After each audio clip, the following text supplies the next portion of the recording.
दोस्तों, इस वीडियो में पंडित श्री प्रदीप मिश्रा जी के श्रीमुख से जानेंगे इस प्रभावशाली उपाय के बारे में।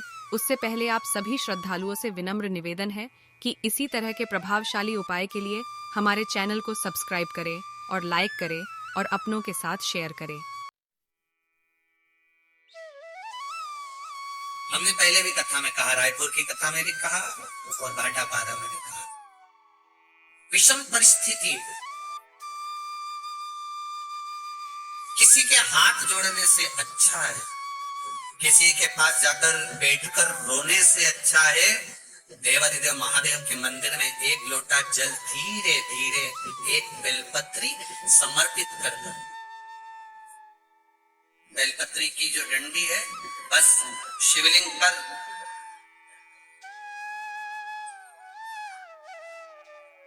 ये शिवलिंग, ये जलाधारी, ये माता पार्वती जी का हस्तकमल शिवलिंग, ये बेलपत्री, ये दंडी का जो मुख है वो अशोक सुंदरी की ओर समर्पित करना।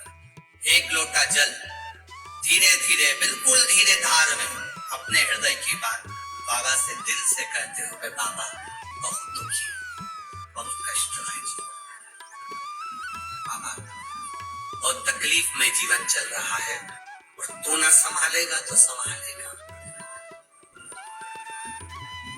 त्वमेव माता च पिता त्वमेव बंधुश्च सखा, सब कुछ तो तुमको मान लिया। जब से शिव महापुराण की कथा सुन रही हूं तब से मैंने किसी को नहीं, केवल आपको पिता माना है, आपको भाई माना है, आपको सखा माना है, आपको अपना माना, आपको दादा माना। आपको मैंने आप ही तो है जो संभाल सकते हैं। शिव बाबा से एक लोटा जल अगर समर्पित कर रहे हैं धीरे धीरे, कभी तुम्हारे चित्त में ऐसा आए कि मुझे बहुत टेंशन चल रहा है और मेरा जीवन ठीक नहीं चल रहा। हम कहेंगे आज के जमाने में लोग हताश हो जाते हैं तो सोचते हैं कि सुसाइड कर लूं, मर जाऊं। हम उनसे इतना सा कहना चाहिए कि मरने का प्लान फिर बाद में करते हैं। हम तुमको मना नहीं करेंगे कि तुम मरने का प्लान मत बनाओ, तुम्हारा मन हो तुम बाद में प्लान बनाना। एक बार विचार कर लेना कि अभी नहीं मरूंगा, अभी मैंने कथा सुनी है और सुना है एक लोटे जल का महत्व क्या है।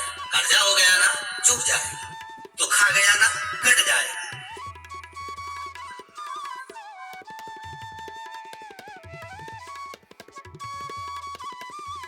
कर्जा भी हो गया तो कटेगा, मिटेगा। मरना उसका कोई एक प्लान नहीं है कि कर्जा तुम मर जाओगे तो कर्जा तुम्हारा चुक जाएगा। ना ना ना ना, कर्जा हो गया ना चुकाएगा बाबा। तुम्हारा विश्वास दृढ़ रखो, अपने भजन के बल को बढ़ाओ, शिव मंदिर में जाने का समय का आनंद पाओ। शंकर जी के एक लोटा जल चढ़ाओ तो दिल से चढ़ाओ।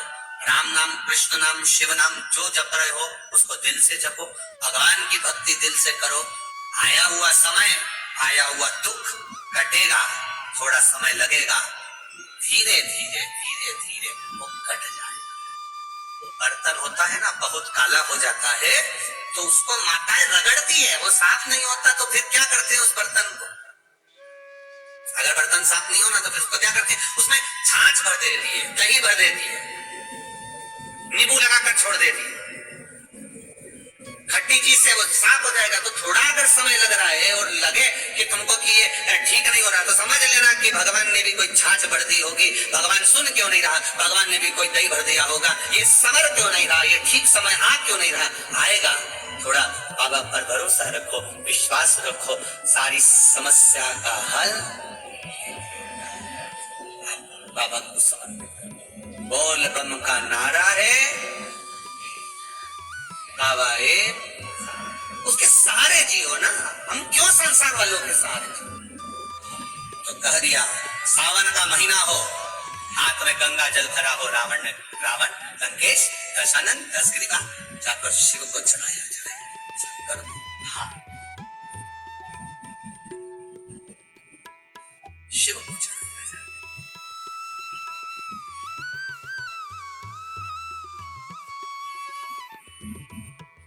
कावड़ का एक नियम रहा है, आप लोगों के स्मरण में होगा।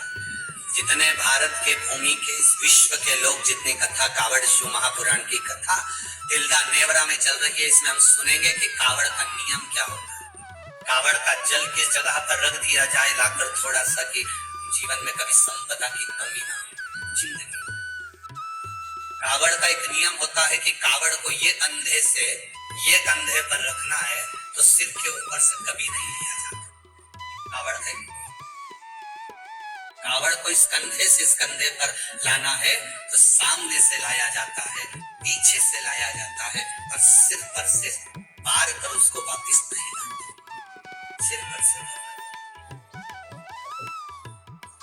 कावड़ का एक नियम होता है जिस नारी का जिस व्यक्ति की संतान नहीं होती है उसको कावड़ यात्रा करने से पहले अपनी गोदी में धान चावल को भरना पड़ता है।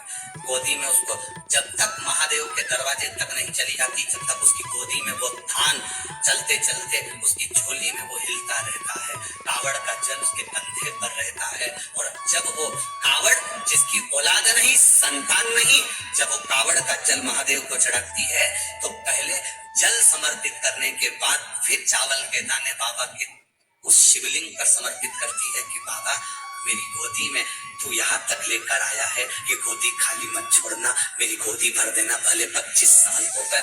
कावड़ यात्रा का नियम है, सिर पे से बाल कर वापिस नहीं आती, सम्मुख से कावड़ निकल जाती। जरूरी नहीं कि शंकर का भक्त होगा तो बहुत पैसे वाला होगा या बहुत धनपति होगा या बहुत देवपति होगा।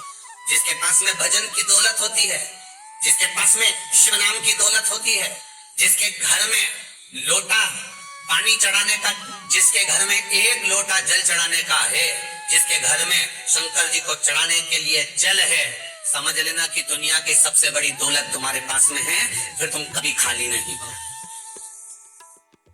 जिसके घर में तिजोरियां भरी हो, जिसके घर में अलमारियां भरी हो, जिसके घर में वस्त्र भरा हुआ हो, जिसके घर में अनाज भरा हुआ हो और उसके घर का एक व्यक्ति भी अगर शंकर के मंदिर में जाकर एक लोटा पानी नहीं चढ़ा सकता, समझ लेना कि ये पूर्व का आज काट रहा है और जब दूसरी बार इसका जन्म होगा तो ये दरवाजे पर किसी के भिक्षा मांगता हुआ खड़ा होगा और ये भगवत भजन में कहीं नहीं रमता है।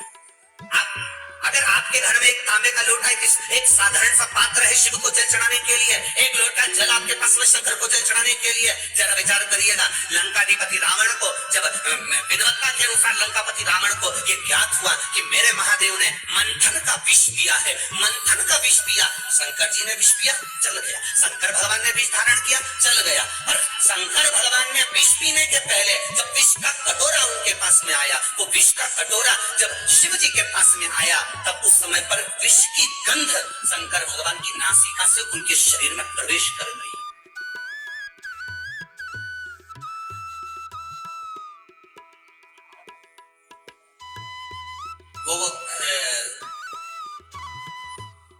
वो ऐसा विक्स का एक ऐसा वो होता है, उसको नाक में ऐसे डालो तो खींचते सर्दी होने पर। क्या दोस्तों, अगर जानकारी अच्छी लगी हो तो आप सभी से निवेदन है, कृपया हमारे चैनल को सब्सक्राइब करें और अपनों के साथ शेयर करें और लाइक करें। मिलते हैं किसी और नए उपाय के साथ नए वीडियो में, तब तक के लिए श्री शिवाय नमस्तुभयम। हर हर महादेव।